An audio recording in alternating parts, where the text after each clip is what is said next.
Hey, we're going to just do a quick video walkthrough here of 240 South Harbor and Rockaway Beach. It's got a transferable short-term rental license, and I wanted to kind of give you a feel for neighborhood. So it's at the end of Harbor here on the corner, and then this straight ahead there's a kind of one property, and then you'll see the stop sign. That road there is South 2nd, which brings you right into kind of the heart of that downtown Rockaway shopping district.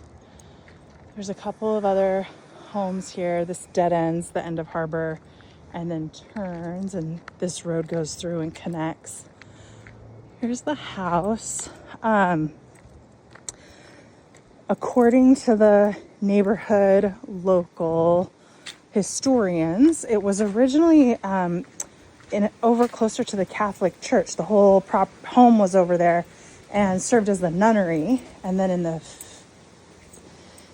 50s, we're not exactly sure on dates here, it was moved from that location over to this location, set on foundation. You can see full concrete perimeter foundation, and then has been a kind of beach getaway since then. So when you come in person, you'll feel there are parts where it's like the floor has settled or feels a little wonky.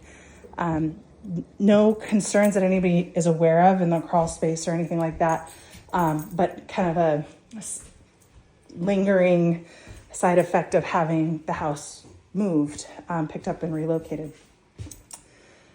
Today's tour comes in the back door first, and there's kind of this utility room space with the water heater and some storage.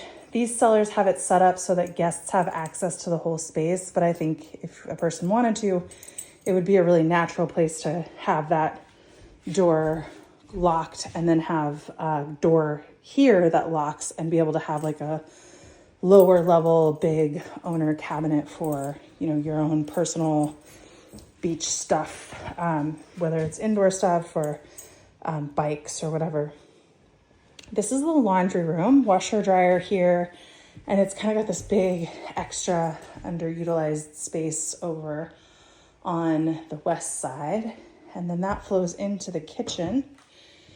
And the kitchen is, I think the photos are pretty good through here to give you a feel for the space. There's a dishwasher, older cabinets, but newer appliances the whole way through, and all this vintage countertop and backsplash is in pretty good shape. It's just the era, dated for what it was.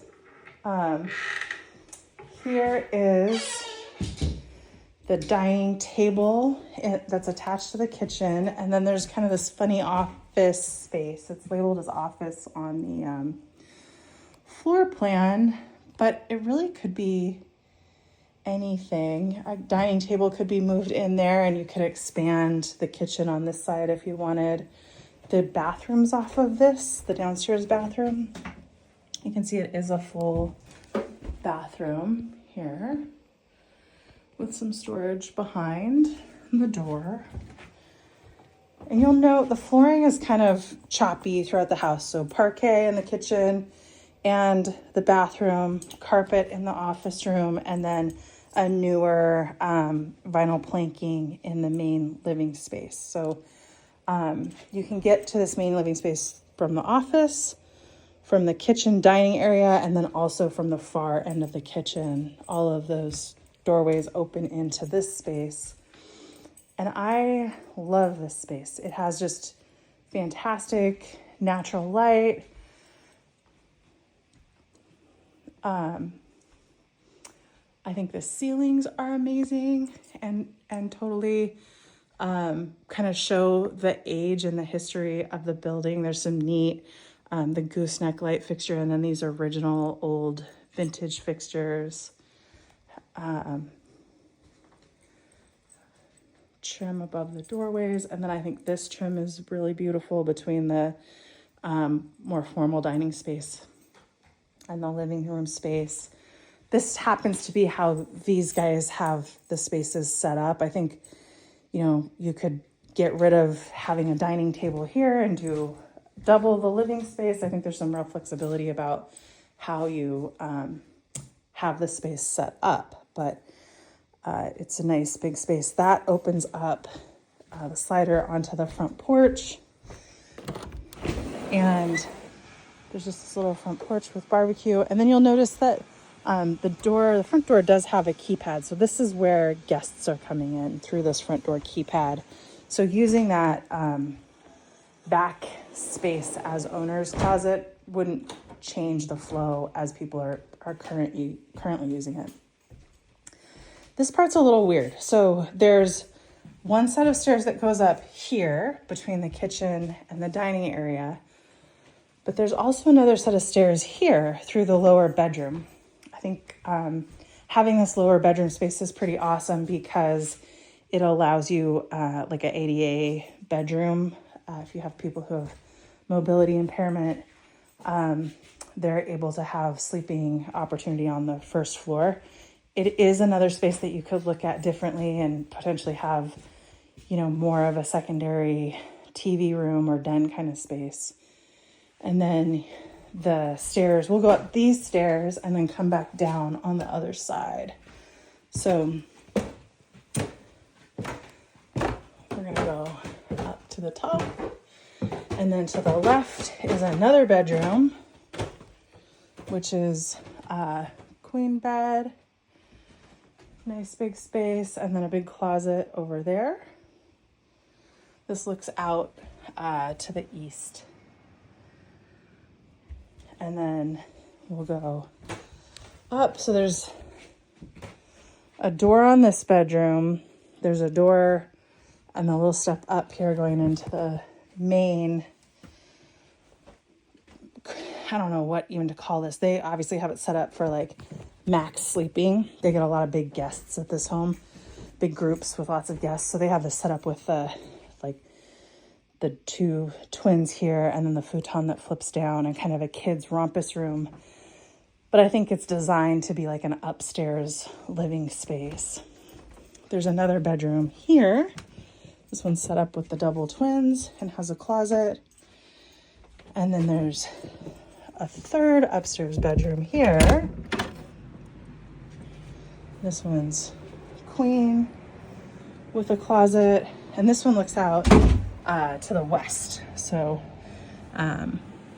you can see that's the corner of Harbor and Sheldon where we kind of were standing out front before. And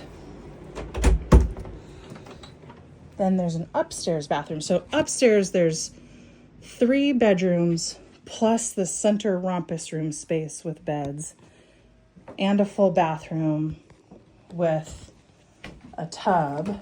And then here, and I don't have the key to this, but this door opens up, and I can send you a still picture, and there's a whole like owner's locker storage space up there that is pretty good size. It has the angled roof line, but there's just a ton of room. That's where they keep like the extra paint and all the tools and extra sheets, that kind of stuff. So that's totally out of the guest space. And then we'll go ahead and go down here, and you'll see this pops us out again between the kitchen and the more formal dining room. So really a cool looping floor plan, lots of flexibility in how you might want to set it up. And I think for a short-term rental, there's a lot of merit to having kind of maximum sleeping. And it's set up for that now, but certainly the opportunity exists to kind of do some different furniture and different design and how that might flow. I'm gonna go ahead and shut this video down. If you wanna come check it out in person, we're just working around the short-term rental schedule, but not a big deal. If you have any follow-up questions, just let me know and I'll do my best to get you answers. Thanks.